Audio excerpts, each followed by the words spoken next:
사실 이 중국 내 반한 감정이 표출되기 시작하면서 한국에 대한 중국의 인식이 부정적으로 바뀌었다고 하지만, 이는 달리 말하면 반한 감정이 표출되기 이전에는 양국 관계가 그만큼 좋았었다는 것을 의미한다고 생각합니다. 저는 2000년대 초반까지만 하더라도 이 양국 국민 사이에는 우호 관계가 지속되었고, 반한 감정을 느낄 만한 계기가 없었기 때문에 이 중국의 반한 감정 표출에 한국 사람들도 적잖이 놀랐던 것이라고 생각하는데요. 비록 중국 정부가 이 한국 드라마에 대한 규제를 강화하고, 또 중국의 언론과 유명 인사들은 한류를 강하게 비판하는 등 이 반한 감정을 부추기거나 한국에 대한 부정적인 여론을 조성하였지만, 앞서 설명한 것과 같이 이 한국과 중국은 이런 가운데서도 문화 교류를 꾸준히 이어갈 수 있었습니다. 결국 2000년대 중반 이후 표출되었던 이 반한 감정은 전체 중국을 대표한다기보다는 이 부분적인 차원에서 표출되었지만, 언론의 영향으로 인해 상호 간 부정적인 인식과 감정이 재생산되면서 이 반한 감정이 확산되었던 것이라고 생각합니다.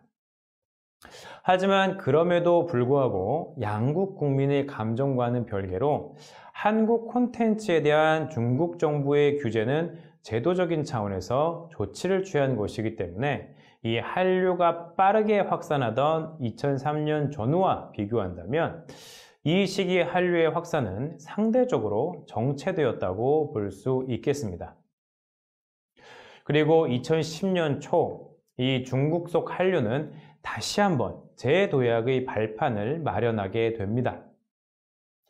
2012년 7월 이 싸이의 강남 스타일이 전 세계를 강타하면서 K-팝은 한류를 상징하는 표현이 되었고, 또 이때를 기점으로 한류는 전 세계적인 문화현상으로 자리 잡게 되었습니다. 중국 속에서의 한류, 이 또한 이런 분위기의 영향을 받기 시작합니다. 무엇보다 싸이의 강남 스타일이 세계적인 문화현상으로 자리 잡게 되자 한국 정부는 한류에 대한 지원을 고려하기 시작하는데요.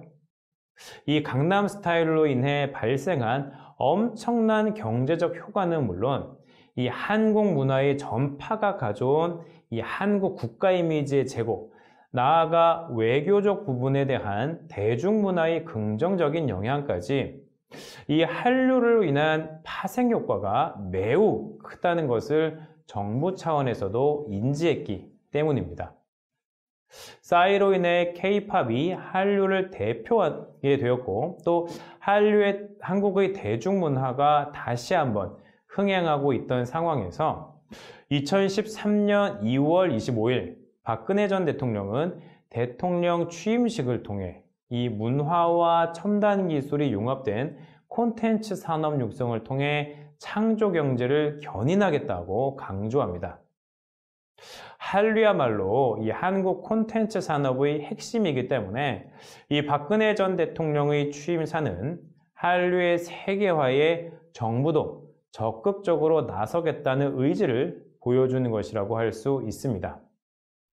이런 가운데 중국 내 한류도 새로운 변화를 맞이하게 되는데요. 우선 2008년 베이징 올림픽 이후 한국과 중국의 관계가 다시 한번 발전하게 되면서 이전보다 더욱 긴밀한 관계를 유지하게 됩니다. 특히 2015년 이 박근혜 전 대통령은 중국의 전승절, 즉 항일 전쟁 및 세계 반파시스트 전쟁 승전 70주년을 기념하는 행사에 초청되어 참석하였는데요. 당시 박근혜 대통령은天安문 성루에서 이 시진핑 국가주석과 그리고 푸틴 러시아 대통령 옆에 나란히 선 채로 중국 인민해방군의 열병식을 참관하였습니다. 이 모습에 당시 많은 언론들은 이 한중 관계가 질적으로 도약하였고, 또 역대 한중 관계 중에서 가장 좋은 상태라고 평가하였습니다. 이러한 분위기 속에서 이 박근혜 대통령에 대한 중국 내 인기도 빠르게 상승하였는데요. 박근혜 전 대통령의 자서전이 번역되어 중국 내에서 베스트셀러가 되었고, 근해연맹이라는 박근혜 대통령 팬클럽이 생기기도 하였습니다. 그만큼 이 한중 관계가 좋았던 것을 의미합니다. 자, 박근혜 전 대통령과 관련하여 짧은 영상이 있는데 한 편 같이 보시도록 하겠습니다.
잘 보셨나요? 사실 이 영상은 박근혜 전 대통령의 중국 내 인기라는 측면보다는 당시 한중 관계가 얼마나 또 긴밀하게 유지되고 있었는가를 보여주는 것이라고 저는 생각합니다. 한중 관계가 매우 좋은 상태를 유지하고 있었기 때문에 이 중국의 국민들도 박근혜 전 대통령에 대해 높은 관심을 보였던 것이죠. 아무튼 한중 관계는 다시금 매우 가까워지게 되었고, 이에 따라 중국 내 한류도 다시 한번 도약하게 됩니다. 그리고 중국 속 한류의 재도약은 역시 드라마를 중심으로 시작이 됩니다. 이미 한 차례 언급했던 적이 있는데요. 2013년 이후 이 한국의 드라마는 중국에서 다시 한번 큰 인기를 얻게 되었고, 그 중심에는 별에서 온 그대와 이 태양의 후예 등 명품 드라마들이 있었습니다. 이 드라마 포스터 기억하시죠? 먼저 별에서 온 그대를 보도록 하겠습니다. 이 별에서 온 그대는 2013년 말 이 SBS 방송국을 통해 방송된 드라마인데요. 매우 독특한 소재가 관심을 끌며 큰 인기를 끌었습니다. 이후 중국과 대만 등 이 중화권 지역에 판권이 팔리면서 방송이 되었는데요.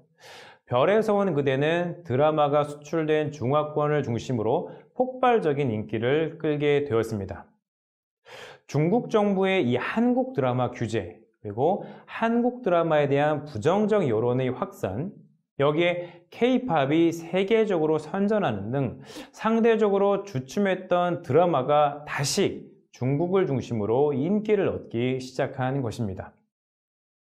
중국의 포털 사이트인 바이두에 따르면 이 별에서 온 그대의 조회수는 무려 30억 건을 넘어섰고, 이 편당 조회수도 1억 5천만 회에 달했다고 합니다. 이 중국의 인구가 14억인 것을 고려한다고 해도 엄청난 인구가 아닐 수 없습니다.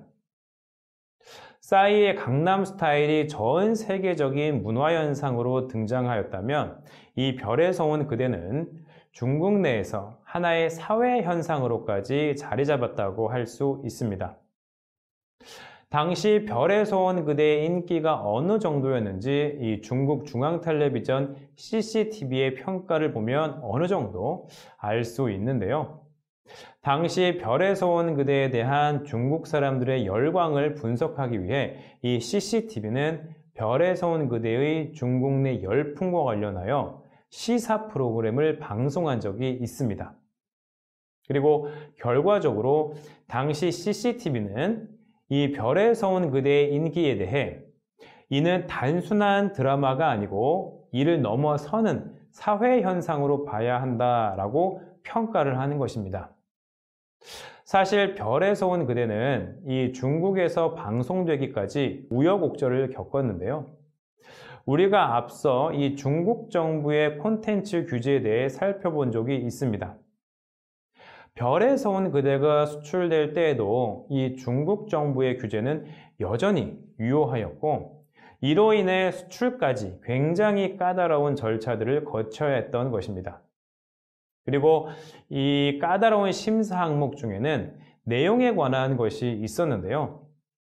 중국 내 방송 콘텐츠에 관한 규율을 보면 외계인이나 도깨비, 귀신 이러한 존재는 드라마에 등장할 수 없다는 내용이 있습니다. 그런데 여러분들 잘 아시겠지만 별에서 온 그대에 등장하는 남자 주인공 이 도민준이 외계인이라는 설정 때문에 이 현지에서 방송되는 것이 불가피했던 것입니다. 그래서 방송을 위해 몇 차례의 심의와 반려 또 재심의를 거치게 되었고 마침내 방송이 결정된 것입니다. 자칫하면 이 별에서 온 그대는 방송될 수 없었을 겁니다. 그렇지만 이러한 또 다른 규제도 작용하였는데요. 별에서 온 그대의 경우 한국에서는 21부작으로 방송했던 드라마입니다. 그런데 중국에서는 이 회당 편성 시간이라는 것이 줄어들면서 21부작이었던 드라마가 30부작으로 편성되어 방송된 것입니다. 이와 같은 정부의 규제에 대해 별에서 온 그대를 수입하고 또 유통했던 회사의 대표는 중국의 많은 관문을 넘기 위해 공을 들였다라고 언급하기도 하였습니다.